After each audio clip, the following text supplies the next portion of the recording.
When kids engage in the learning, they love it.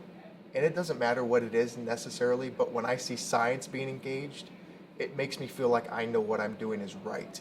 And I know others, if they did it, they would see that same future, that same projection for themselves. It branches all subject areas with language. And that's to me the key. It's been a metamorphosis. When you go through the whole teacher training back in school, it's classical. And then I came to this district, it's been much more of a proactive district in knowing what's best for kids. And about 6 years ago, one of our lead teachers had come across Brian and Jay and brought them in for the beginning of the year professional development.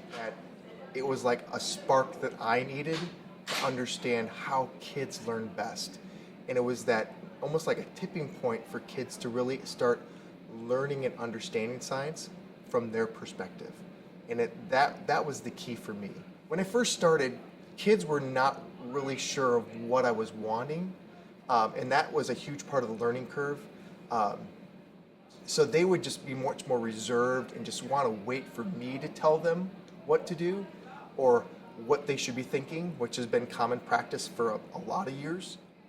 But eventually, once I convinced them that they needed to trust their own thinking and trust that it wasn't about just the vocabulary word, it was about how they use their own explanation in understanding science and then communicating that. When you really notice it happens, it's almost spontaneous in some ways. Like you don't always know when those students are going to click. You want to be able to anticipate it, but it's very natural. Again, I love the negotiation piece because it's not a negative thing. It's challenging kids' ideas and thinking, but on a respectful manner. When you see it in the classroom really happening authentically, it's very natural.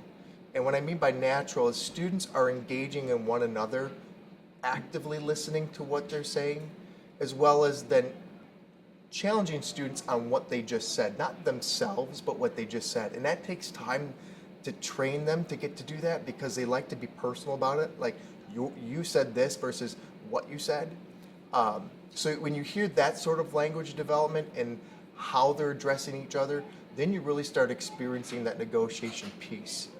It's different per classroom. Like I have gifted kids that their negotiation piece is much more dynamic and very fast paced, where some of my other students, it's a little bit slower, and that's great actually, because it allows me actually to interact in a way that challenges them to say, okay, what were you thinking about that and why were you thinking? Or what did you mean by that?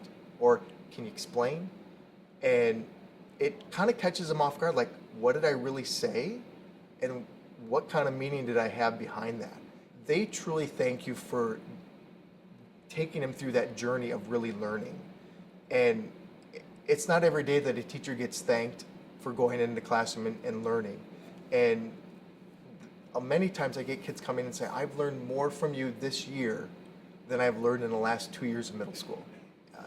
In the growth I've seen in students, taking that critical thinking assessment, I've seen growth of 30-some% in some of the kids, which is just unbelievable from the beginning of the year to the end of the year. So I know that quantitative measurement is there and it's helping me.